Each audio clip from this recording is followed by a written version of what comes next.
Now, who's ready for some ribs? You'd be surprised how dirty your meat is. Make sure you always clean your meat.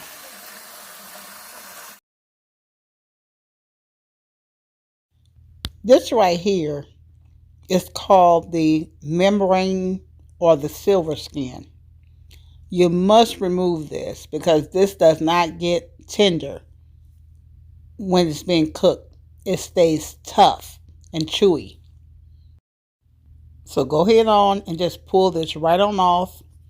You might have to get, like me, I have a paper towel that'll help hold on to that skin. Because if not, that connective tissue will continue to slide right through your fingers. Here's one where the membrane or the silver skin is still on the ribs. And then here's another one where I removed that part from the meat. I decided to go ahead on and cut up my meat before putting it in the oven. Normally what I would do is take the whole slab of ribs and then wrap it in aluminum foil and then place it in the oven. But this time I decided to do it the way that my mama used to do it. She used to cut up the pieces first and then bake them in the oven.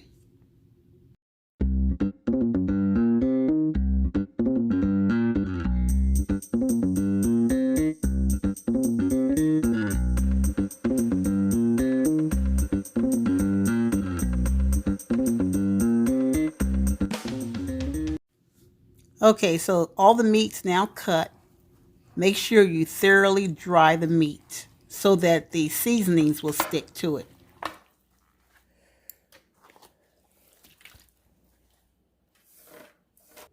These are the seasonings that I will be using.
Okay, so now it's time to get your hands in there and mix all the seasonings in with the ribs.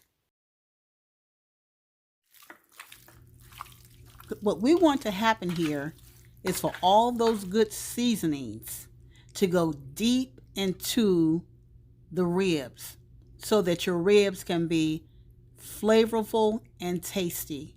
Nobody likes ribs that don't have no flavor.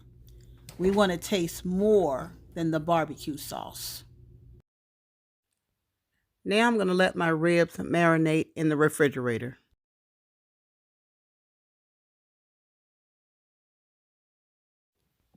Okay, so I had my ribs marinating in the refrigerator for 4 hours. Now it's time to lay them out in a pan to prepare them for the oven.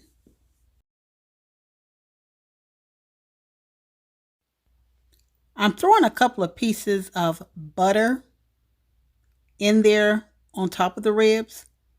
Just a few pieces of butter. Don't knock it until you've tried it. The butter helps to keep the ribs nice and tender, and it adds a little flavor. Tightly seal the aluminum foil around the pan. When you do that, you're locking in moisture, and this will ensure your ribs will be nice and tender. We're going to go nice and slow, 275 degrees, for about 1.5 hours.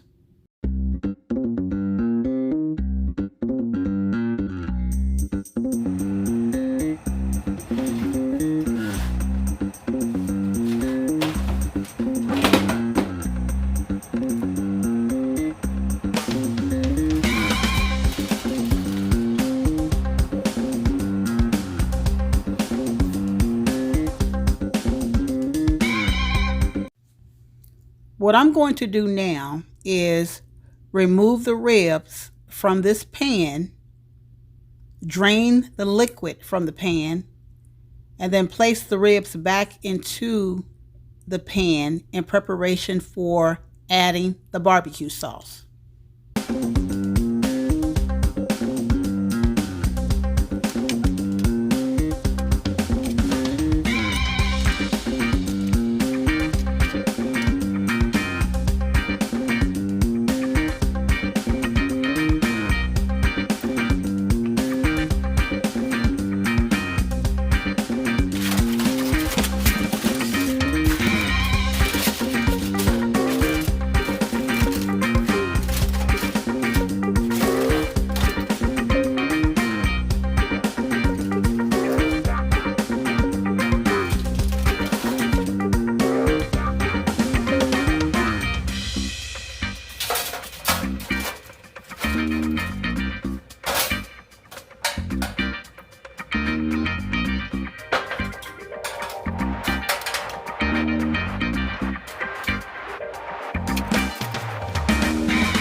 When it comes to barbecue sauce, my favorite at the current time is Stubbs barbecue sauce.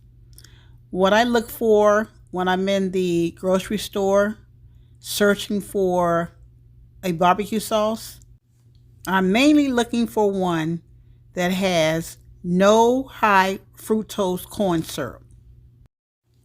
I'm willing to try other brands if I eventually stumble upon one that has no high fructose corn syrup added. But other than that, Stubbs barbecue sauce is actually a very good barbecue sauce.